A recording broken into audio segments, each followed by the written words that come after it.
નમસ્કાર મિત્રો, જયનાથ સાથે હું છું જયેશ વરિયા અને ચૂંટણી પરિણામો પછી આ જે ચર્ચા છે ખૂબ મહત્વની છે. કોંગ્રેસના મિત્રોને ખાસ કહીશ કે તમે એવું ના વિચારતા કે અમે તમારા ઉપર કંઈ પ્રહાર કરવા માટે કે તમારી નિંદા કટાક્ષ કરવા માટે વિડીયો કરી રહ્યા છીએ. સોશિયલ મીડિયામાં તમામ જગ્યાએ લોકો સવાલ કરી રહ્યા છે કે કોંગ્રેસ વારંવાર કેમ હારે છે, પણ કોઈ એવો સવાલ કરી નથી રહ્યું કે એવું બતાવી રહ્યું નથી કે કેવી રીતે હારે છે. કેમ હારે છે એ તો બધા પૂછે છે. જેને જે પૂછી રહ્યા છે કેમ હારે છે, કેવી રીતે હારે છે, એ લોકો ઈચ્છે પણ છે કે કોંગ્રેસ થોડી મજબૂત થાય, વિપક્ષ મજબૂત થાય તો ન્યાયની જે પ્રક્રિયા છે, ન્યાયની વ્યવસ્થા છે એ મજબૂત રહે, લોકશાહી મજબૂત રહે. એટલે કોંગ્રેસના મિત્રોને ખાસ નમ્ર વિનંતી કહેવાય, બે હાથ જોડીને વિનંતી કે આ વિડીયોનો એક એક મુદ્દો ધ્યાનથી સાંભળજો. અને આ મુદ્દો મારો નથી, આ સોશિયલ મીડિયામાં ફેસબુકમાં એક કૌશિક પરમાર શરૂઆત કરીને છે, એમણે મૂકેલી જે પોસ્ટ છે એ હું વાંચી રહ્યો છું અને થોડી ઘણી મારા તરફથી જે તર્કશીલ ચર્ચા હશે એ પણ હું જોડીશ. તો વિડીયોમાં બનેલા રહેજો. એક એક મુદ્દો સમજવા જેવો છે મિત્રો, કે કોંગ્રેસ ચૂંટણી કેવી રીતે હારે છે, કેમ હારે છે ને કેવી રીતે હારે છે. પહેલો મુદ્દો એમણે લખ્યો, જેણે જેણે ચૂંટણીમાં ભાગ લીધો છે એ તમામને ખબર છે કે રાજકીય પાર્ટીઓએ સતત સક્રિય રહેવાનું હોય, પણ કોંગ્રેસ સક્રિય રહેતી નથી. તે ચૂંટણીમાં જાગે છે અને ચૂંટણી પરિણામો પછી પાછી ઊંઘી જાય છે. એટલે તમે મિત્રો જુઓ કે સતત જે જોડાણ હોવું જોઈએ, જેના મત હોય છે મત સાથે, એ નથી રહેતું. તો એક બહુ મોટો જે કહેવાય ને મહત્વનો મુદ્દો છે, એ મુદ્દો ધ્યાન પર લેવો જોઈએ. બીજો મુદ્દો એમણે લખ્યો છે કે સત્તા પક્ષના 700થી વધારે 700+ બિનહરીફ ઉમેદવારો જીતે છે, મતલબ કોંગ્રેસ પાસે પૂરતું સંગઠન પણ નથી. વિચાર કરો, આ જ વાત મેં આપણી ચેનલ જે છે જયનાથ ચેનલમાં વિડીયોમાં મૂક્યું હતું, કોંગ્રેસ પાસે શું નથી, કેમ જીતતું નથી. આ જ પ્રશ્ન મેં એ વખતે ચર્ચા કર્યો હતો. ત્યારે ઘણા બધા મિત્રોને માઠું લાગ્યું હતું, ખોટું લાગ્યું હતું કે તમે કોંગ્રેસની આવી કેમ ટીકા કરી રહ્યા છો. પણ એ ટીકા નહોતી મિત્રો, એ રસ્તો હતો કે ત્યાં આપણે સુધાર કરીએ તો કદાચ પરિણામ મેળવી શકાય. તો 700+ સીટો આવે એનો મતલબ સીધો છે કે આપણી એ જે સીટો હતી, જ્યાં 700 સીટો હતી ત્યાં એ નબળું હતું સંગઠન, અથવા તો સંગઠન નામનું હતું. તો કોંગ્રેસ પાસે કોઈ ટિકિટ માંગવા જતું પણ નથી. જેમને પાછી ખેંચી તે જે તે સીટ પર ભાજપને ટક્કર આપી શકે તેમ નહોતા. સીટ માંગવા જનાર લોકો પણ બચ્યા નથી, એવું કહે છે. આ વિપક્ષ માટે સૌથી ચિંતા કરવા જેવો વિષય તો ખરો, કેમ કે ટિકિટ તમારે આપવી હોય, ટિકિટ લેનાર વ્યક્તિ સામે ચાલીને મને આપો એમ કહેવા આવતો નથી. મતલબ તમે પાર્ટી તરીકે, પક્ષ તરીકે, સંગઠન તરીકે તમે જે તાકાત કહેવાય ને એ બનાવી નથી, હતી ગઈ. કેવી રીતે બનાવી શકાય? તો પહેલા મુદ્દામાં કીધું કે ભાઈ સતત કામ કરવું પડે. તો એ પાછું બીજા મુદ્દાનો જવાબ પહેલા મુદ્દામાં કહી દીધો છે. કૌશિક શરૂઆત જ્યારે લખે છે તો બહુ તર્કશીલ લખતા હોય છે. ત્રીજા મુદ્દામાં કોંગ્રેસ એક વિપક્ષ તરીકે પ્રજાને સ્પર્શતા મુદ્દા ઉપાડતી નથી. નામના માત્ર મુદ્દાઓ, અને તે પણ નિવેદનો આપે છે. પ્રજાને આંદોલિત કરતી નથી. એક વિપક્ષ તરીકે પ્રજા વચ્ચે કોંગ્રેસનું કોઈ અસ્તિત્વ નથી. ગુજરાતના લોકો પોતાની ફરિયાદો કોંગ્રેસ કરતા અન્ય પક્ષો કે સામાજિક કાર્યકરો વચ્ચે લઈ જવાનું વધારે પસંદ કરે છે. તમે વિચાર કરો કે આ ત્રીજો મુદ્દો તો સૌથી વધારે જરૂરી, સંગઠન મજબૂત બનાવવા માટે શું કરવું જોઈએ એ કહી રહ્યા છે. કે ભાઈ તમે પ્રજાને જરૂરી મુદ્દા નથી ઉપાડી શકતા, અને જે ઉપાડો છો જે મુદ્દાઓ, એ નિવેદનોના સેન્સમાં હોય છે, પ્રજા માટે લડતના સેન્સમાં નથી. મતલબ પ્રજા માટે લડી રહ્યા છો એ સંદર્ભમાં નથી.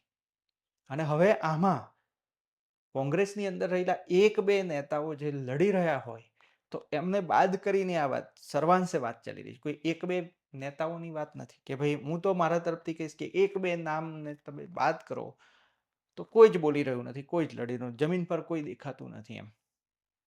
તો લોકો શું કરે છે કે લોકો કોંગ્રેસ પાસે એઝ અ વિપક્ષ પાસે નથી જતા, એ સામાજિક કાર્યકરો પાસે જાય, કે જે સમાજના નેતાઓ એમને જઈને કહે છે. સમાજનો નેતા કેવો હોય તો કે એને મારા લોકો સાથે ખોટું થઈ રહ્યું છે ભાઈ, એ અવાજ બુલંદ કરનાર એક વ્યક્તિ છે. તો માની લો કોઈ સામાજિક લીડર છે કે આગેવાન છે, તો એ જ્યારે લડતો હશે તો એની રિસ્પેક્ટ કોણ વધારે કરે છે એ પણ પછી જોવાનું આવે છે.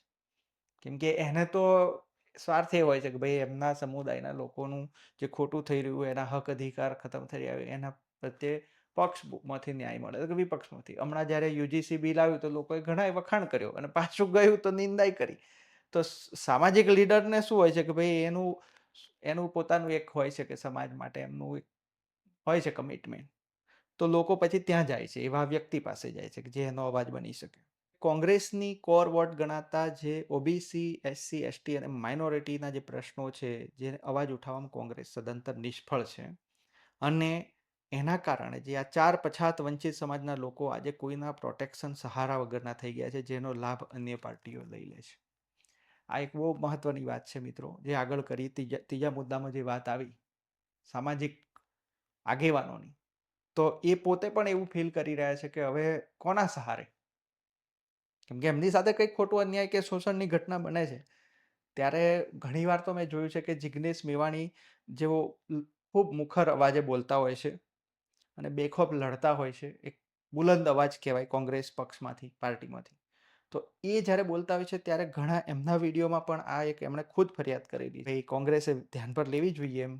કોંગ્રેસ પોતાના કાર્યકરોને, પોતાના નેતાઓને પ્રોટેક્ટ કરવામાં નિષ્ફળ છે અને એટલે જ ગમે તે ડર અથવા પોતાની રાજકીય કારકિર્દી બચાવવા કોંગ્રેસીઓ ભાજપમાં ભળી જાય છે, જે પોતાના સંગઠનના લોકોને બચાવી ન શકે તે ગુજરાતની પ્રજાને શું ખાક બચાવી શકે. પાંચમો મુદ્દો કટાક્ષ રૂપે એમણે મૂક્યો છે કે ભાઈ કોંગ્રેસના કાર્યકર કે નેતાઓ પોતે પોતાને પ્રોટેક્ટ નથી કરી શકતા તો લોકોને શું, વિપક્ષ તરીકે શું પ્રોટેક્ટ કરશે. એટલે કહેવાય ને કે જે કમિટેડ લોકોની કમી છે ત્યાં, કે જે અડી જાય, મુદ્દા પર અડી જાય કે ભાઈ આ નહીં એટલે નહીં, એવા અડી જાય એવા અડિયલ અડીખમ લોકો ઓછા છે.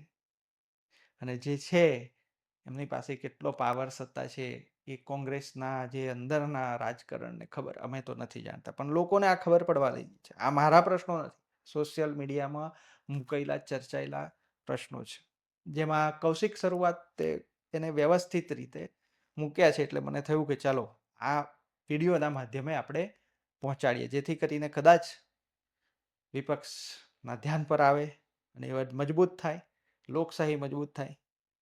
કોંગ્રેસમાં અસંખ્ય જૂથ ચાલે છે જે પોતાના જૂથને જીતાડવા અને પાર્ટીના જ અન્ય લોકોને, અન્ય જૂથોને હરાવવા મરણિયા પ્રયાસો કરે છે. કોંગ્રેસ પોતે જ પોતાનું પૂંછડું ગળેલા સાપ જેવું છે. પેલો સાપ ગેરસમજમાં એવું સમજે કે એની પૂંછડી એ કંઈક ખાવાનું છે અને એ સાપ પોતાની જ પૂંછડીને ખાવાનું શરૂ કરી દે તો એ કેવી પરિસ્થિતિ કહેવાય. એવી પરિસ્થિતિ કોંગ્રેસની છે, કેમ કે એની અંદર કોંગ્રેસમાં પણ જૂથ છે અને એમાં પણ અંદરો અંદર મરણિયા કહેવાય ને ગળાકાપ હરીફાય છે કે કયું જૂથ વધારે પ્રભાવી બની જાય. તો કોઈ પાર્ટીમાં એક કેપ્ટન હોય અને કેપ્ટનના હાથ નીચે એના કંટ્રોલમાં એક વ્યવસ્થિત શિસ્તબદ્ધ લોકશાહી ઢબે ચાલે છે. એનો મતલબ એવું નથી કે બધા પોતપોતાની રીતે ગુટબાજી કરે. લોકશાહી ઢબે મતલબ કે પોતાની વાત મૂકવાનો, પોતાનો મુદ્દો રજૂ કરવાનો અને ખોટું થઈ રહ્યું હોય તો એને આંગળી ચીંધવાની જે તાકાત છે એની વાત છે. પણ એનો મતલબ એવો નથી કે એક ગ્રુપ આમ ચાલે, એક ગ્રુપ આમ ચાલે. સ્થાનિક સ્વરાજની ચૂંટણીઓમાં વિચારધારા મહત્વની હોય છે કે પાર્ટી હિન્દુ મુસ્લિમ કરતા કરતા જ્ઞાતિના સમીકરણો આધારિત જીત વધુ થતી હોય છે. કોંગ્રેસ જે સીટો હારવાની હોય ત્યાં જ્ઞાતિના સમીકરણો વિરોધ ઉમેદવાર મૂકે છે. વિશ્વાસ ના હોય તો તમામ હારેલી સીટોનું વિશ્લેષણ કરી જુઓ. ખાસ કરીને અમદાવાદમાં દલિતો જે સીટો હાર્યા છે એનું વિશ્લેષણ કરજો. ભાજપ પણ જે સીટો હારી હોય તેનું પણ જોજો. જે સીટો સોદા થઈ ગયા હોય ત્યાં નબળા જ્ઞાતિ સમીકરણ વિરુદ્ધ ઉમેદવાર મૂકવામાં આવે છે. હવે મિત્રો આ જાતિનું જે જાતિવાદ જે છે એ તો બિલકુલ ચરમ પર ચાલી રહ્યો છે અને ત્યારે તમારે કહેવાય ને કે જે જાતિના સમીકરણો જોયા વગર ચાલશે નહીં. જે તે વિસ્તારના જાતિના સમીકરણો તો જોવા જ પડશે, કેમ કે હવે એક જાતિનો જે એક આખો આધાર લઈને લોકો હવે લડી રહ્યા છે પોતાના હક અધિકાર માટે. ઇફેક્ટ છે, કેમ કે જે મજબૂત અને સ્થાપિત હિતોવાળી જે જ્ઞાતિઓ છે એણે કોંગ્રેસમાં વર્ષો સુધી રાજ કર્યું અને સમય આવ્યો છે તો હવે ચાલો કોંગ્રેસ છોડો, બિસ્તરા પોટલા લઈને જતા રહો. જે લોકો કોંગ્રેસમાં રહીને ખેલ કરતા હતા એ લોકો કોંગ્રેસમાંથી નીકળી ગયા છે મોટા ભાગના. અને હવે જે બચ્યા છે એમણે જો કોંગ્રેસમાં કંઈક સત્તા મેળવવી હોય તો એમણે કસરત કરવાની છે. ના કરવી હોય તો એમની ઈચ્છાની વાત છે. તો એ સમીકરણો મુજબ કામ કરવું પડે, આયોજન કરવું પડે. કોણ કરશે? માણસો પાસે એ નિર્ણય કરવાની ક્ષમતા છે નહીં, કેમ કે જૂથોમાં છે. આગળનો મુદ્દો એમણે મૂક્યો કે જૂથોમાં ચાલો કોણ નિર્ણય કરશે, સમીકરણો સેટ કોણ કરશે. 8મો મુદ્દો છે કે આઝાદીના આટલા વર્ષો પછી કોંગ્રેસ ક્યારેય વિપક્ષ તરીકે સરખું કામ કરી શકી નથી. તેને એમ છે કે ગુજરાતના લોકો ભાજપથી કંટાળશે એટલે આખરે અમને વોટ આપશે, ક્યાં જશે એમ. પણ હવે મિત્રો ત્રીજી પાર્ટી એન્ટ્રી લઈ ચૂકી છે અને એ પણ એનું કામ કરી રહી છે.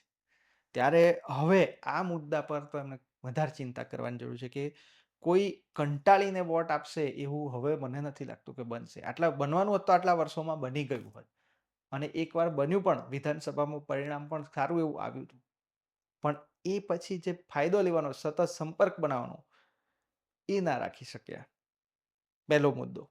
આ દરેક મુદ્દા વારંવાર એકબીજા મુદ્દા સાથે જબરજસ્ત રીતે સંપર્ક બનાવે. તર્કશીલ આખી વાત મૂકી કૌશિક શરૂઆતે, એટલે મને થયું કે આને આપણે ચર્ચામાં લઈએ વિડીયોમાં. ખૂબ સરસ આખા એમ એક મુદ્દા પર જો તમે વિચારશો ને તો પરિવર્તન કેવી રીતે લાવવું અંદર એ સમજાઈ જાય એવું છે. આખી રણનીતિ એમણે એક્સપોઝ કરી છે, ખુલ્લી કરી છે.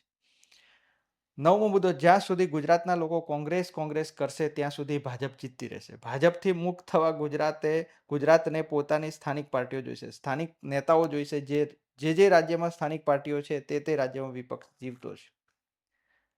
હવે તમે મિત્રો જુઓ કે ખૂબ જબરજસ્ત મુદ્દો ઉઠાવ્યો છે કે ભાઈ તમે બીજા રાજ્યોમાં નજર નાખો કે બીજા રાજ્યોમાં જ્યાં વિપક્ષ તરીકે છે, કે જેમ કે સમાજવાદી પાર્ટી છે કે બીજા રાજ્યોની કોઈ પણ રાજ્યોની અલગ અલગ પાર્ટીઓ તમે જુઓ, દક્ષિણ ભારતના રાજ્યોની પાર્ટીઓ છે, તો એ બધી સ્થાનિક પાર્ટીઓ છે. જે તે રાજ્યોની સ્થાનિક પાર્ટીઓ છે ને એ રાજ્યોની સ્થાનિક પાર્ટીઓ વિપક્ષ તરીકે છે, કોંગ્રેસ નથી. તો ગુજરાતે જો પોતાનો વિપક્ષ તૈયાર કરવો હોય તો એની પોતાની સ્થાનિક દેશી પાર્ટી બનાવવી પડશે. ભાઈ ગુજરાતના કાર્યકર જે લોકો છે જે ઈચ્છે છે કે વિપક્ષ હોવો જોઈએ, મજબૂત હોવો જોઈએ, તો એ તો બહુ હજી સમય લેશે એવું લાગે છે. પણ આ એક મુદ્દો છે. 2014માં આપ બની, આજે 12 વર્ષમાં આપ આટલી સીટો જીતી શકે તો શું કોઈ ગુજરાતી એવો નથી કે ગુજરાતની કોઈ પાર્ટી બનાવે અને 12 નહીં 22 વર્ષે પરિણામ આપે? વાંધો નહીં, બધું ભાજપ કોંગ્રેસ આપ ના હોય, થોડું તો આપણા પોતાની ગુજરાતી તરીકેની ભૂલો કાઢવાનું રાખો. રાજકીય અને સામાજિક ન્યાયની લડતની રીતે ગુજરાત સૌથી પછાત રાજ્ય છે તે સ્વીકારો. એમણે કટાક્ષ પણ કર્યો છે કે ગુજરાત રાજ્ય પોતાની પાર્ટી ક્યારે બનાવે છે. એટલે એક કટાક્ષ છે કે ભાઈ થોડુંક ગુજરાતી તરીકે તો ગુજરાતીઓનું પોતાનું બનાવો કંઈક રાજનીતિમાં. આઝાદી બાદ ચૂંટણીઓમાં કોંગ્રેસ પોતે આ જ કરતી હતી જે ભાજપે કર્યું છે, અને કોંગ્રેસ જેટલું ખરાબ કરતી હતી તેટલું તો ભાજપ હજી કર્યું નથી. ભાજપ એક બે દાખલા બેસાડી ફક્ત ડર ફેલાવે છે, જ્યારે કોંગ્રેસનો તો ત્રાસ હતો. ભાજપ કોંગ્રેસમાંથી શીખી છે એટલે ભાજપ કાઢી કોંગ્રેસ પાછી લાવવાનું ગમારપણું છોડી દો. ગુજરાતની પોતાની સ્થાનિક પાર્ટી બનાવો. પણ 11મા મુદ્દામાં કૌશિકભાઈની આ ચીડ છે, દેખાય છે કે વિપક્ષ તરીકે એ આવતા નથી સત્તામાં, તો હવે નવો રસ્તો અપનાવો એમ તેઓ કહી રહ્યા છે. પણ મિત્રો આ બધા મુદ્દાને મેં વાંચ્યા છે. સોશિયલ મીડિયામાં આ જ રીતની ચર્ચા અલગ અલગ પ્લેટફોર્મ પર બધા કરી રહ્યા છે. અને છેલ્લે નોંધ લખી છે કૌશિક શરૂઆત એમને લેખ પૂરો કરીને પછી છેલ્લે નોંધ લખી, દર મહિને 10 કોંગ્રેસીઓ જેલમાં જાય તો કહેવાય કે ભાજપની તાનાશાહી ચાલે છે. આ તો કમલમમાં કોઈ ખોખારો ખાય અને રાજીવ ભવનમાં 50 લોકોનું મૂત્ર છૂટી જાય તેને તાનાશાહી ના કહેવાય, કોંગ્રેસનું બાયલાપણું કહેવાય. કોંગ્રેસ પાછળ સમય ના બગાડશો, ગુજરાતનું આગવું નવું કંઈક વિચારો. બહુ ખતરનાક કટાક્ષ સાથે એમણે લેખ પૂરો કર્યો નોંધ આપીને. તો મિત્રો હવે આ એક લેખ હતો. હવે થોડીક હું પણ ચર્ચા કરું તમને કે આ જે લેખ એટલા માટે તમારા સમક્ષ મૂક્યો કે આ રીતની ચર્ચાઓ સોશિયલ મીડિયા પર જે અલગ અલગ બુદ્ધિજીવી વર્ગના જે મિત્રો છે કે જે સમજે છે રાજનીતિને થોડું ઘણું, એ મૂકી રહ્યા છે. હવે આ રીતની ચર્ચા જ્યારે થતી હોય ત્યારે કોંગ્રેસનો જે પક્ષકાર બચ્યો છે એને એવું થાય કે ભાઈ અમારી નિંદા કરી રહ્યા છે, અમને આવો કટાક્ષ કરી રહ્યા છે, અમે હારી રહ્યા છીએ એટલે અમે આવું કહી રહ્યા છો. પણ ખરેખર આ મુદ્દાને જો આપણે થોડું શાંતિથી વિચારીએ તો સમજાશે કે ખરેખર હકીકતમાં આ થોડું ધ્યાન પર લે તો પરિણામ તરફ આગળ વધી શકે છે. તો મિત્રો કોઈ પણ પાર્ટી એકદમ આ રીતે ખતમ થવા તરફ પહોંચી જાય, એવું કેવી રીતે બને? અને એ લોકો અત્યારે જે પેઢી છે, કોંગ્રેસમાં જે પેઢી છે, એણે પેઢી ટ્રાન્સફર કરવાની. માની લો કે એક સમય હોય મિત્રો, તો પછી એ જે જૂથ હોય કે સમૂહ હોય, એને ત્યાં ચોંટીને બેસી રહેવાનું ના હોય. એણે માર્ગદર્શકની ભૂમિકામાં આવવાનું હોય અને નવા લોકોને તૈયાર કરવાના હોય. અને નવા લોકો પછી આગળ પાછા આ રીતે પેઢી દર પેઢી ચાલ્યા કરવું જોઈએ. એ ના થયું. અને એના કારણે જે ગેપ પડ્યો અને એ ગેપ એવડો મોટો પડી ગયો છે કે મેં પેલા વૃક્ષનું ઉદાહરણ આપ્યું હતું કે વૃક્ષ અને થડમાં અને વચ્ચેનું થડ કાપી દીધું છે. મૂળિયા નીચે રહી ગયા છે, ડાળી પાંદડા ઉપર રહી ગયા છે. હવે આપણે એને ઝાડ કહી શકીએ ખરા, વૃક્ષ કહી શકીએ ખરા. તો પેઢી પરિવર્તન ના થયું. બીજું કે હવે હજી સમય છે નિર્ણય કરવાનો કે ભાઈ કંઈક બદલાવ આવે. કમિટેડ લોકો નથી એમની પાસે, સંગઠન નથી. આ બધા પ્રશ્નો કૌશિક શરૂઆતે જે મૂક્યા. કાઉન્ટિંગમાં તમારા એજન્ટોને પૂછશો તો એ જો એમણે નજર રાખી હશે તો એ તમને કહેશે કે આપણે છેલ્લે સુધી આમ સ્પર્ધામાં ચાલ્યા. છેલ્લે સુધી વોટની ગણતરીમાં આપણે હારોહાર હતા એમ કહેશે. અને પછી એક બે રાઉન્ડમાં આપણે ઢીલા પડ્યા, એમાં હારી ગયા, એવું બોલતા હશે. તો આ એનાલિસિસને ધ્યાન પર લો. કઈ કઈ સીટો પર એવું થયું કે જ્યાં તમારે આવું હારવાનું થયું? કાઉન્ટિંગ થાય છે ત્યારે ઘણી બધી જગ્યાઓએ જે સીટો હારી રહી છે વિપક્ષ, કોંગ્રેસ જે સીટો હારે છે એ સીટોનું એક એનાલિસિસ કાઢો કે કેટલા માર્જિનથી હાર્યા. 50 વોટ, 100 વોટ, 150 વોટ, આટલા ઓછા માર્જિનથી હારે છે. એનો મતલબ કે હજી પણ એ લોકો મત આપી રહ્યા છે ઘણા બધા મોટા સમૂહ. નહીં તો એ માર્જિન કેવું હોય? મોટું હોય. હારનો જે રેશિયો મોટો હોય. પણ એવું નથી. જ્યાં જ્યાં હાર્યા છે ત્યાં ત્યાં કેવી રીતે બહુ નજીકના અંતરથી હાર્યા છે. એનો મતલબ છે કે લોકો સ્વયંભૂ રીતે હજી પણ ઈચ્છે છે ક્યાંક ને ક્યાંક. તો આ બધા ઘણા ચૂંટણીના રહસ્યો છે. એ રહસ્યો તો બધા બુદ્ધિજીવી છે, જાણતા હોઈ શકે છે, બધા જાણતા જ હશે. પણ એ જાણીને કરે છે શું એમ? એ પણ એક બહુ મોટો પ્રશ્ન છે. તો વિડીયોનો અંત કરતા કરતા મને ખરેખર દુઃખ થાય છે કે આપણો વિપક્ષ મજબૂત રહ્યો નથી. અને વિપક્ષ મજબૂત નહીં હોય તો સમસ્યા તો થવાની. લોકશાહી કેવી રીતે આગળ વધશે પછી? પક્ષ અને વિપક્ષ લોકશાહી માટે ખૂબ જરૂરી છે. તો શુભેચ્છાઓ આવનારા સમય માટે. ધન્યવાદ મિત્રો.